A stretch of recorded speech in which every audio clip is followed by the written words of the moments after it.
بسم اللہ الرحمن الرحیم۔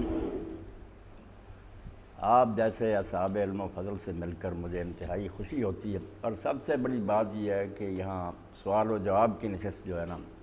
یہ میری مرغوب غذا۔ میں خوش ہوتا ہوں کہ نکتہ سنجا را صلائے عام دے، از علوم امی پیغام دے۔ رسول کریم علیہ السلام کے دین کو سمجھنے کے لیے سوال و جواب، نماز روزے کی باتیں تو پھر انشاءاللہ آدمی سیکھ ہی لیتا، پہلے دین کی صحیح تفہیم تو ہونی چاہیے، سمجھ ہونی چاہیے کہ دین کہتا کیا۔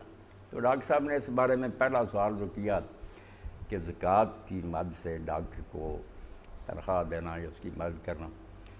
تو اس سلسلہ میں چونکہ عام طور پر ذہنوں میں یہ بات جمی ہوئی ہے کہ زکوٰۃ صرف غریبوں مسکینوں کے لیے، اس لیے بہت سے سوال پیدا ہوتے رہتے ہیں۔ حالانکہ اگر یہی بات ہوتی تو اللہ تعالیٰ سورہ توبہ میں صرف 2 مصرف بیان کر کے انما الصدقات للفقراء والمساکین بات ختم کر دیتا کہ زکوٰۃ جو ہے فقیر اور مسکینوں کے لیے، مگر 6 مصرف اس کے ساتھ اور بھی بیان کیے جس میں غریب نہیں آتے، بڑے بڑے امیر لوگ ہوتے ہیں۔ مثلا کہا اللہ پاک نے فی سبیل اللہ کہ جہاد کرنے والے جو ہے ان کے لیے جو ہے نا سامان، اسلحہ اور جو ہے ٹرانسپورٹ کا، وردیاں، ان کا خرچہ، یہ امیر گھرانوں کے بھی ہو سکتے ہیں۔ اسی لیے آپ نے فرمایا کہ 5 قسم کے غنی جو ہیں ان کے لیے زکوٰۃ حلال ہے، جن میں غازی بھی ہے۔ اور عاملین، اللہ نے فرمایا کہ جو زکوٰۃ کے کلیکٹر ہیں، محکمہ جو جمع کرتا ہے، حساب کتاب رکھتا ہے، وہ بے شک گھروں سے کھاتے پیتے وہ امیر ہوں، وہ عمالہ کی وجہ سے کہ وہ زکوٰۃ کا انتظام کر رہے ہیں، تنخواہیں لینے کا حق رکھتے ہیں۔ تو اس لیے زکوٰۃ کے بارے میں آپ اپنے ذہن میں یہ بٹھائیں کہ یہ صرف غریبوں مسکینوں کی امداد کا ایک ادارہ نہیں،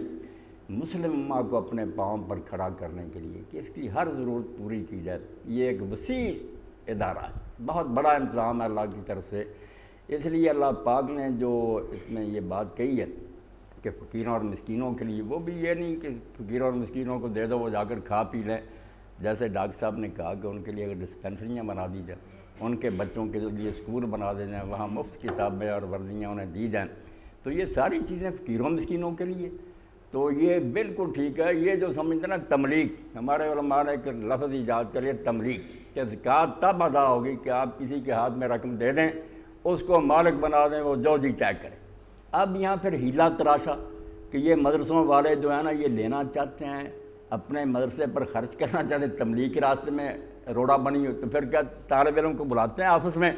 لو جی ہم نے زکوٰۃ آپ کو دے دی، مالک بنا دیا، اسی وقت پھر کہتے ہیں تم جمع کرا دو۔ کیا مکہ رہی؟ اگر تملیغ ہے تو پھر اس کو لے جانے دو، طالب علم لے جائے، تم پھر ناراض نہ مالک بنانا، تو یہ نہیں پتہ ہوتا کہ ہاتھ پر رکھنی ہے پھر واپس لے لینی ہے۔ تو اس مکاری کی کوئی ضرورت نہیں، کوئی تملیغ نہیں دین میں، ان کے فائدے کے لیے، بس غریبوں اور مسکینوں کے مفاد کے لیے، بے شک تملیغ کی شکل میں ہو، کسی کو ذاتی ضرورت ہے دے دیں۔ اور اگر اس طرح ہو سکتا کہ ان کے لیے مدارس، ان کے لیے اسپتال اور دوسرے ادارے قائم کیے جا سکتے جس سے انہیں فائدہ پہنچے، تو یہ بھی ان کی زکوٰۃ سے بہترین مدد ہے، خرچ ہونی چاہیے کھلے دل سے۔ اور اس میں اگر ڈاکٹر حضرات بھی حصہ لیتے ہیں، وہ بھی مفت نہیں وقت دے سکتے، مفت اگر کوئی دیتا تو شاباش اس کی، مگر وہ کہتا میرے پاس اتنا ٹائم نہیں، تو یہ بھی غریبوں کے بھلے کے لیے نا کہ ڈاکٹر صاحب وقت دیں گے تو ان کا علاج ہوگا، آپ دے سکتے ہیں، بالکل اس میں کوئی رکاوٹ نہیں۔ اور فی سبیل اللہ کی مد تو عام تھی، جس کو آپ بھی انہوں نے خاص کر لیا کہ صرف یہ غازیوں کے لیے، حالانکہ یہاں کوئی قتال فی سبیل اللہ، یہ جہاد فی سبیل اللہ نہیں، کئی مدیں بیان کر کے اللہ نے پھر دائرہ کھلا کر دیا، وفی سبیل اللہ، ہر وہ کام جو کسی کی اپنی ذات سے تعلق نہیں رکھتا، اسلام اور مسلمانوں کی بھلائی کا ہے، لائبریریاں آپ بناتے ہیں، مسجدیں بناتے ہیں، ادارے قائم کرتے ہیں، یہ سب اس میں آ گیا۔ اس لیے امام راضی فرماتے ہیں بنا المساجد، کسی محلے میں مسجد نہیں وہاں مسجد بنا دینا، کہیں مدرسہ نہیں مدرسہ بنا دینا، فی سبیل اللہ۔ اور اسی کو ابن قیم رحمۃ اللہ نے سمیٹا کہ 8 جو مصرف ہیں ان کو 2 کیٹیگریوں میں تقسیم کر، ایک کسی کی ذاتی ضرورت ہے وہ الگ ہے، ایک ہے ذاتی ضرورت نہیں، وہ کھاتا پیتا ہے مگر وہ غازی ہیں، وہ زکوٰۃ جمع کرنا ہے ملت کے مفاد کے کام کے لیے، 2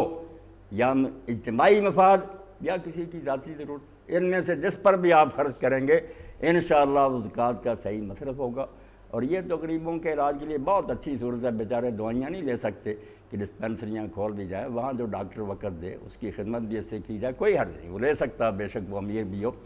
اس میں نہیں کوئی حرج۔